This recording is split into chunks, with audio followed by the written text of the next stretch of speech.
CityCast is brought to you by Wise, the app for international people using money around the globe. With Wise, you can send, spend, and receive up to 40 currencies with only a few simple taps and save up to 55% compared to major banks. Plus, Wise won't add hidden fees to your transfer. Whether you're buying souvenirs with pesos in Puerto Vallarta or sending euros to tip your Coliseum tour guide, you know you're getting a fair exchange rate with no extra markups. Be smart. Join the 15 million customers who choose Wise. Download the Wise app today or visit wise.com. Learn more by visiting wise.com/US/compare. T's and C's apply. Today on CityCast DC. Earlier this week, Trump signed new executive orders aimed at eliminating cash bail in DC and nationally, and requesting officers bring people arrested in DC into federal custody rather than local custody. So what exactly is cashless bail? How is this all going to play out? And as always, the big question, can Trump actually do this? WAMU's Alex Koma is here to dig into all of it.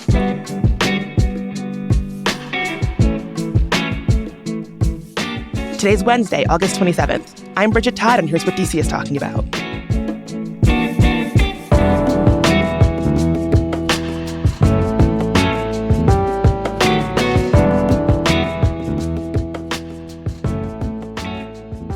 Alex, I know it is a crazy time in the city. Thanks so much for making the time. It's great to be back. So I just want to start with kind of a level set of where we're at. Where are we in terms of arrests from MPD and the National Guard and ICE and kind of confrontations in the city in general?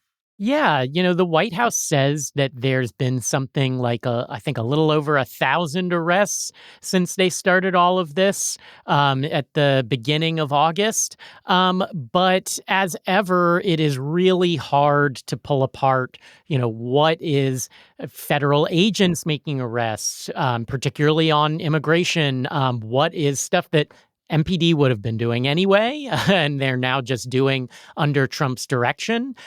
So it definitely seems to be the case that at the very least we can say, federal agents are very visible around the city, particularly when it comes to setting up these big traffic checkpoints that often have immigration officials nearby. These raids and even just stopping delivery drivers does seem to be becoming more prominent. It does seem like this activity is spreading throughout the city, which is certainly a far cry from when it started. It is maybe still largely focused downtown and in, nightlife corridors like U Street or Adams Morgan, but it is starting to spread some east of the river, from what I'm hearing. But by and large, what we know is that this is, very visible immigration raids, National Guard troops standing around doing a lot of nothing, especially at the Metro and near the monuments, and, not a whole lot else that seems to be all that different from, if MPD remained under DC's control.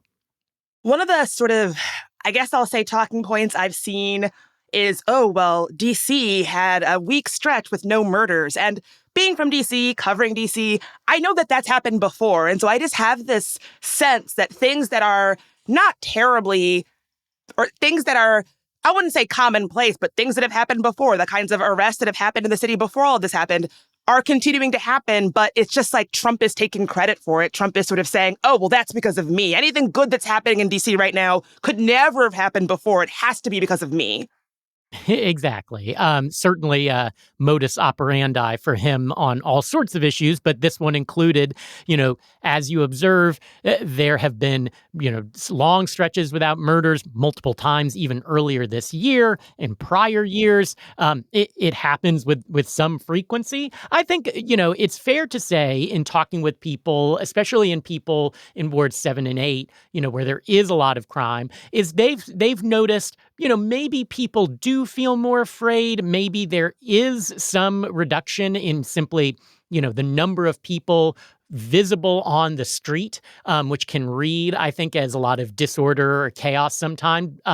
So in that sense, this has been a success, but it's fleeting, it's temporary, it lasts only as long as these emergency conditions, as ginned up as they are, persist. And so, the thing that is easy to come back to is that, this stuff happens all the time. It was just summer restaurant week, but, Trump has ignored this fact to say, oh, well, people are going back to restaurants like never before, right? Restaurants they never went to, they're walking to places they never went to before. All this stuff has been happening before all this started. It'll be happening after, whenever it all mercifully ends. You mentioned this idea of seeing National Guard standing around doing nothing. Anecdotally, when I have been out and seen the National Guard, they are doing exactly that, standing around, doing nothing, doesn't really seem like they're doing a lot. What are the National Guard doing on a daily basis?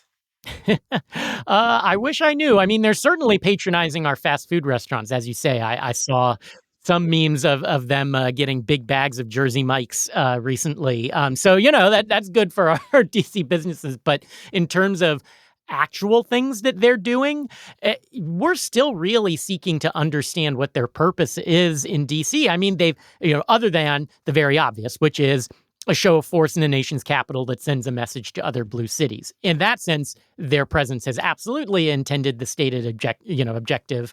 But for everything else, they carry guns now. That was, for a while, it was pretty unclear whether or not they would be able to carry guns. Pete Hegseth recently ordered that they do so. So, now they're armed. But the fact remains that they don't have police powers. They can't arrest anyone unless they were to be, say, attacked or the witness to a shooting right next to them or something like that.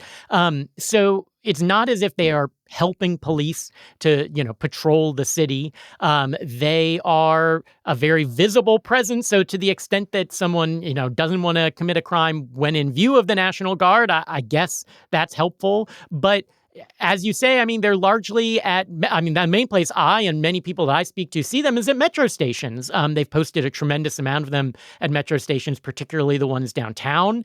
But, there are federal agents helping with fare evasion enforcement, which is a whole other discussion for whether they should really be doing that. But the National Guard isn't. I mean, they're just sort of standing there. I mean, frankly, this has probably been the experience of anyone in D.C. to see them. They look bored most of the time. I think a lot of them don't really want to be there, particularly the ones from out of state. So it's a lot of sound and fury. I won't say signifying nothing. I think it's very clearly signifying to other cities, this could be you next.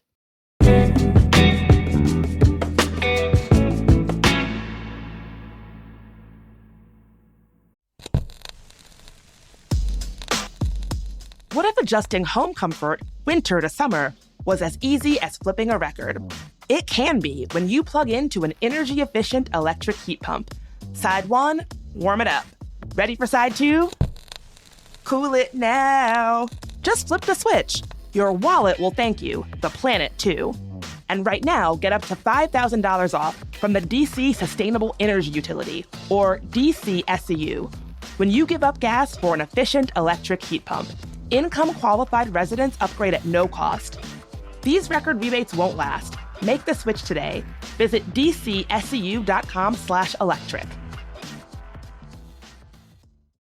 Hey, remember that amazing little cafe you discovered last summer with the perfect latte and the crazy view? Or that sweet hiking spot your friend told you about but you can't remember the name? With Overlook Maps, special places never get lost again. You can create personal lists of places you've been and want to go. Build your must-visit list for your next vacation, your foodie favorites for date nights, or your weekend getaways when you need to escape. Share your favorite hidden gems with friends and family. Let them discover that incredible barbecue joint you found, or that scenic outlook that takes your breath away. Or keep your secret spots completely private.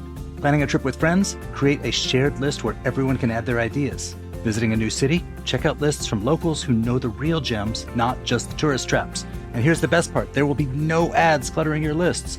No one's selling your data to advertisers. Just your personal collection of amazing places organized exactly how you want them. Overlook Maps.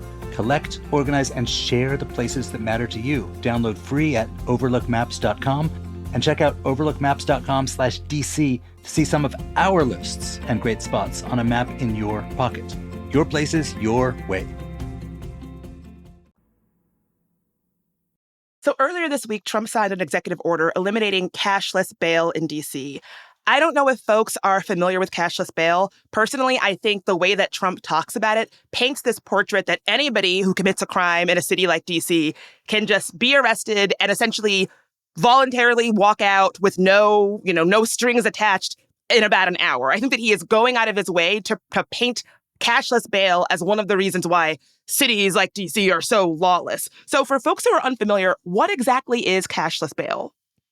Yeah, will not stun anyone listening to learn that Trump is playing fast and loose with the facts here. So back in 1992, D.C. abolished its cash bail system. Basically, the system that anybody who's watched Law and Order, let alone had contact with the justice system, is familiar with, which is you commit a crime, you go before a judge, they say bail is set at X amount of dollars. If you can post that, then you can get out of jail as you await trial. If you can't, then you don't. You're stuck and you're locked up.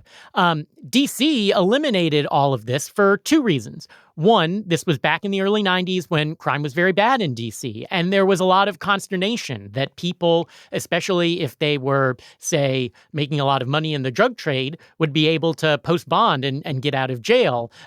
D.C. politicians at the time were really invested in making it appear as if they were cracking down, making it harder for people to get out of jail before trial.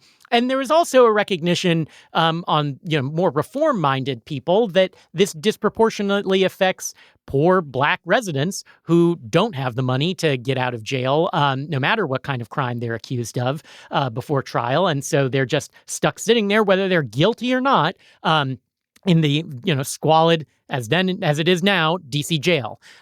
So the cashless bail system doesn't do what Trump says, which is just let anybody who's committed any crime walk away, scot-free and skip their court date. What it does do is remove money from the equation. The courts are the ones who get to decide whether or not, you are deemed fit to be released back into the community or not. There's a rigorous process. There's a whole agency of the courts that manage this. Judges get to have the final say over it. So, there are many people who are not released before trial. It's just that it's not dependent whether or not you've got the money to pay. It's dependent on, this evaluation by the courts. You mentioned that Trump is sort of misrepresenting this. I think that's my biggest issue here is that, listen, folks can say, I don't like DC's cashless bail system, or I do like it. That is fine. I think that these systems are definitely not above critique, but outright misrepresenting them and lying about them, I think doesn't get us anywhere in terms of having the conversation about crime in the city. And I think that really illustrates what Trump is doing here, rather than actually coming to the table with reasonable solutions or having a conversation where folks might actually find some common ground. He's just lying about it. Yeah, and as ever, he's conflating a lot of different things, right? He said a lot of what he said in the Oval Office as he announced all this was, you commit a shooting, you're out on the street, the very next day, you kill somebody, you're out on the street right away. And just the reality of how things work in D.C. And really any state or city to eliminate cash bail, because there are quite a few who have done so, is with shootings and violent crimes, judges aren't terribly likely to let you out ahead of trial. It happens in some very rare circumstances. I think last year, of all the people who, I think it was about 17,000 people released before trial, 4% were accused of any crime of violence and then subsequently released. This just doesn't happen. I mean, think about, our punitive legal system. It is stacked against letting people out of jail, particularly when they're accused of these sorts of crimes. And as Mayor Muriel Bowser just observed in responding to all this, the city actually went through this big, long debate about we talked about on this show about pretrial detention, giving judges more discretion, not less, to hold people accused of violent crimes before, trial.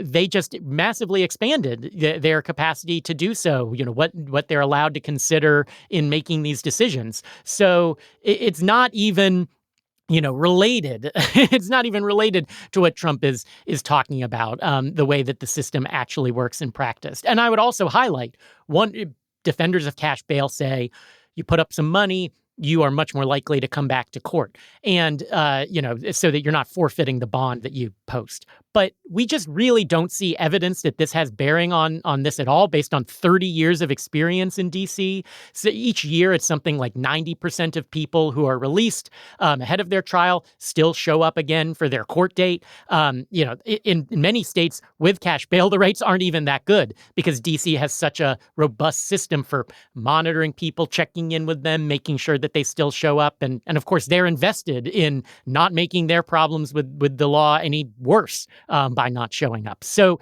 it's a problem, and it's a solution in search of a problem.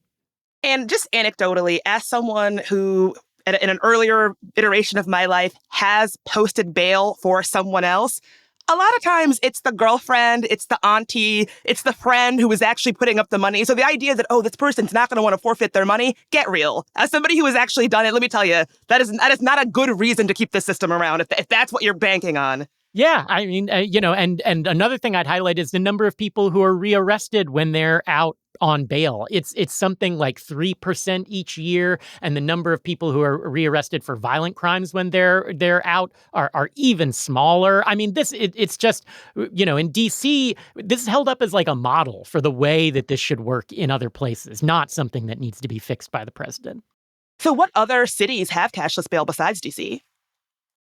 This is actually, pretty common. In fact, New York is one of the places that has adopted this, in a different way than D.C., but, in still a very prominent way. And I think that something that's interesting about this is that you see Trump mentioning it a lot because he's, of course, a New York guy. But I think crucially, you've also seen Jeanine Pirro, our new top prosecutor, the United States Attorney for D.C., she's been mentioning it a lot as well. And of course, New York State is where she was both a district attorney and later a judge. And I really feel like a lot of this has come from, her experiences there, really at the height of when these debates were happening in the late 90s and early 2000s. And these old grievances, I mean, so many of these people seem, whether it's Trump or the people around him, just stuck in the past, forever fighting, the last culture war, the ones that we thought were over, and just bringing it up over and over again. And in a lot of places, this is not a live issue. This has been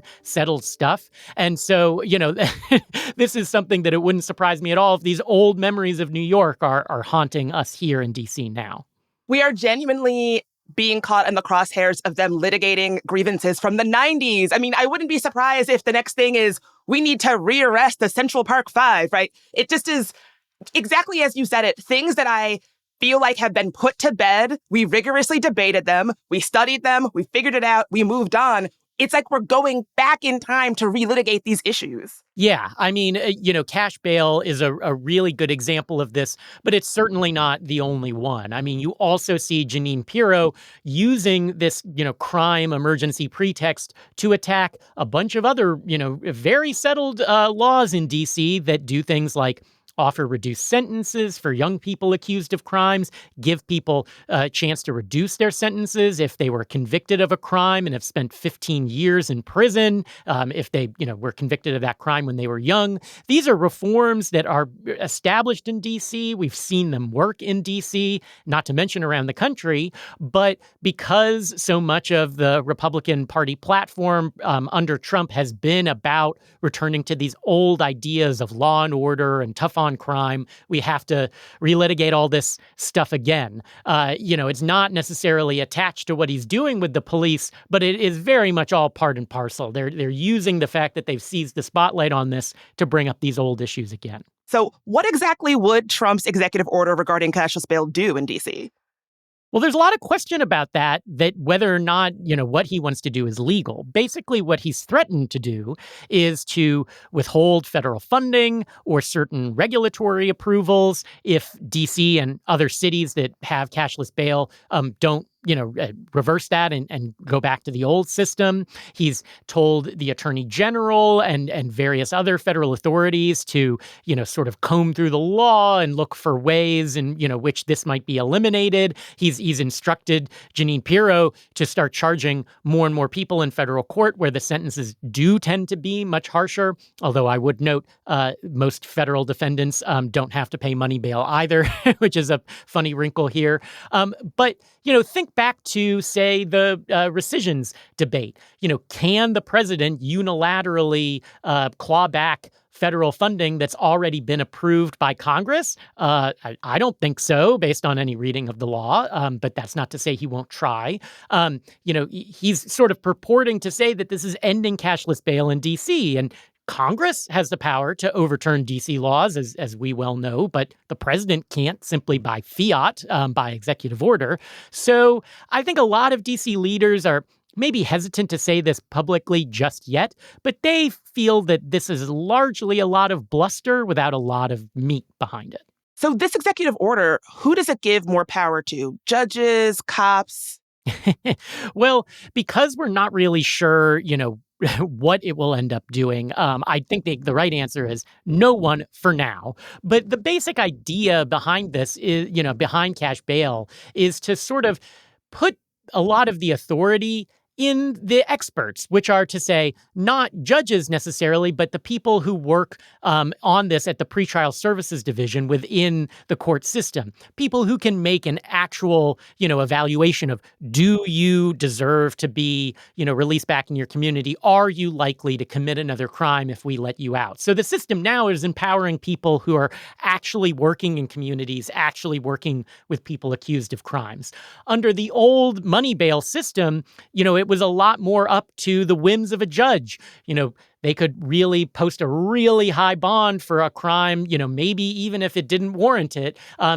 Basically just if they felt like it, if they felt the crime was particularly egregious, if they had a bad day. It gave them a lot more discretion. That's not to say that they don't have some now, but these are, opinions that are being informed by actual research and meeting with the person involved and looking at their neighborhood ties and communities.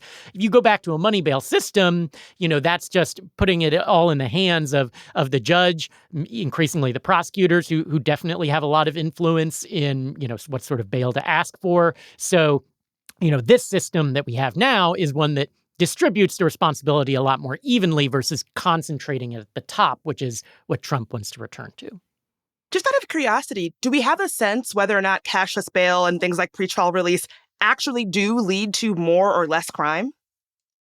Yeah, I mean, as near as we can tell, there is virtually no connection between cashless bail and expanded, pretrial release and actual crime rates. I mean, consider this was passed in the 1990s, the height of the crime wave. It was a problem. Like, crime was a real problem then. We had cashless bail.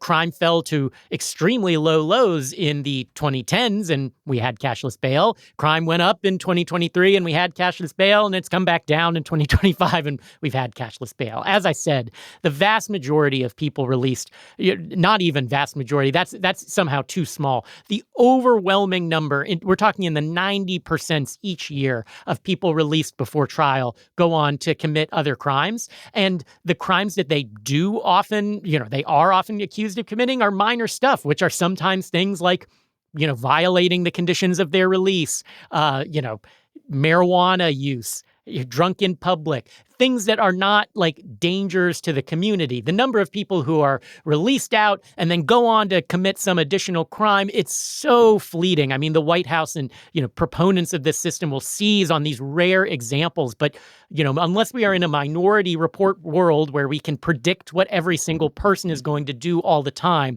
it does not seem to many people worth structuring our pretrial release system when we know that most people, when they're released, are just going to do what they've been told to do. And when they're released, what happens? Trump has really painted this portrait that they just go right back and commit a crime on the way back from jail. What actually happens in reality? Yeah, I think that what gets lost in a lot of these conversations about pretrial release is that it's like not a picnic. It's not.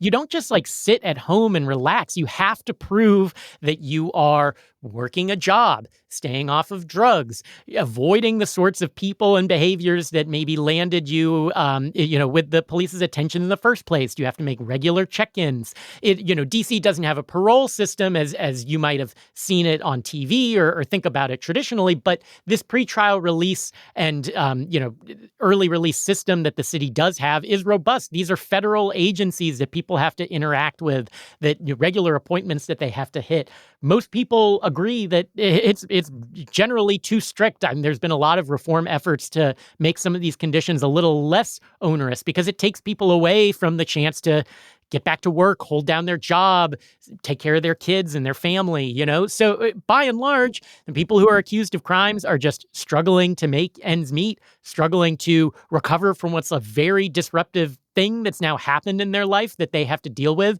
They're not, in general, rubbing their hands together and saying, ooh, when can I get one over, on the morons who have released me. It's just regular people struggling to figure things out.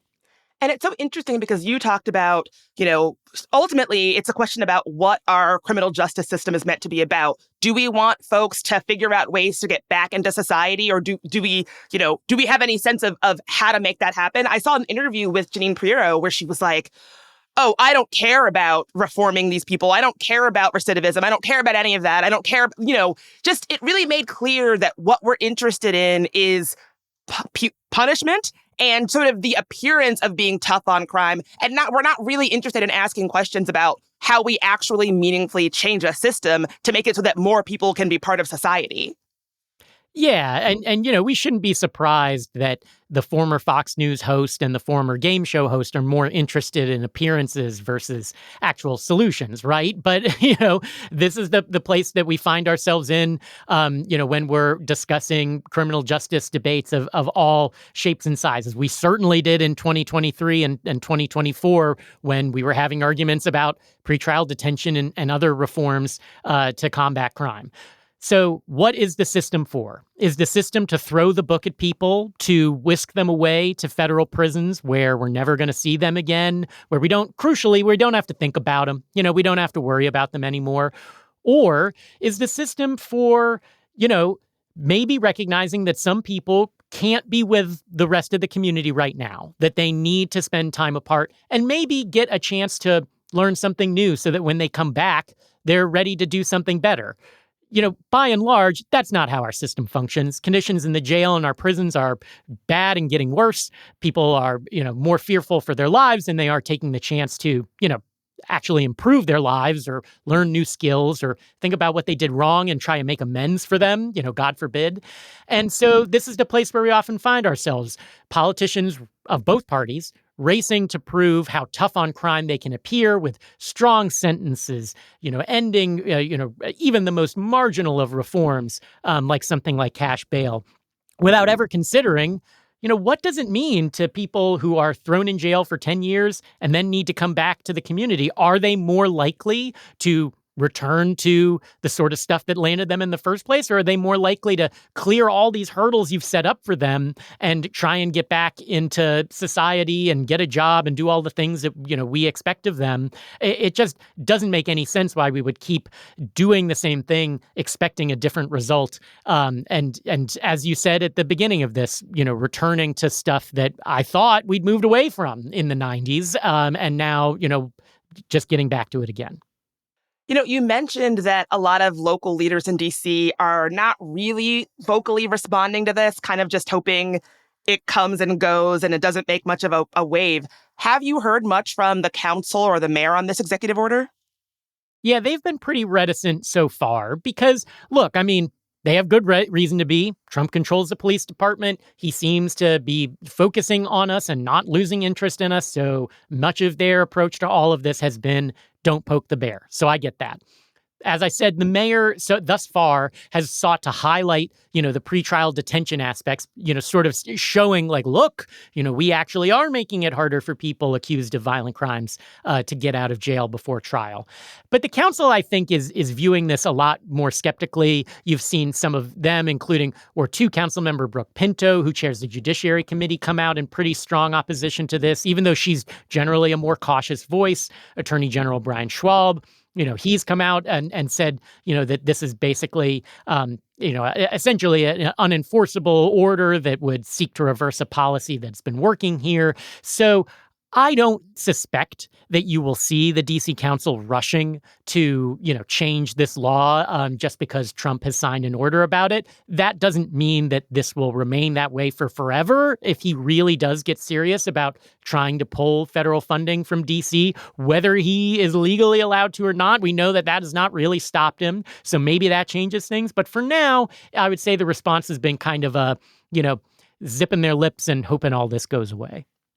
So let's say it doesn't go away. Do you have any sense of what the future might look like, how this would either be implemented or what it would look like to pull federal funding from the city?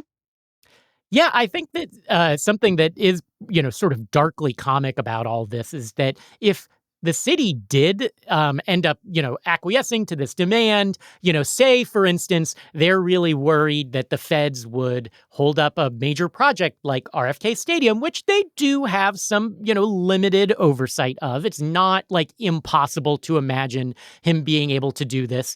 Even if, the city might think they have standing to sue or something like this, say they're so worried, they say, okay, we're going to pass this. The irony here is that, as I said, the courts are federal. Our pretrial services are federal. This would require a lot of, work and collaboration with the federal government. Do you believe that they are ready in any way to do that? Do you believe that Trump has consulted them and asked them, hey, do you think this would be a good idea? Do you think that you want to be doing this? Would that be easy on you? Or would it require actually a lot more money and a lot more attention than has been paid to all this thus far? I mean, I think that the chances of any of this happening are low, but if it were, it would be this huge disruption to an already very unusual quasi-federal system that would take some elbow grease from, the president and the Congress to come up with the money to make it happen. And I just am not holding my breath for it.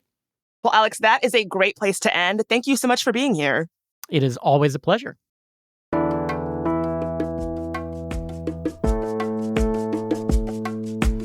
That's all for today here on CityCast DC. And we want to hear from you. I know this is a stressful time for the city, so what questions do you have that you want us to dig into? Send this episode to your friends, chat about it, and then leave us a voicemail on our hotline at 202-642-2654. That's 202-642-2654. We might even feature you in a future episode. And be sure to become a CityCast DC neighbor. You get great perks and support the work we're doing to cover local news in DC. Visit membership.citycast.fm. We'll be back tomorrow morning with even more news from around the city. Talk to you then.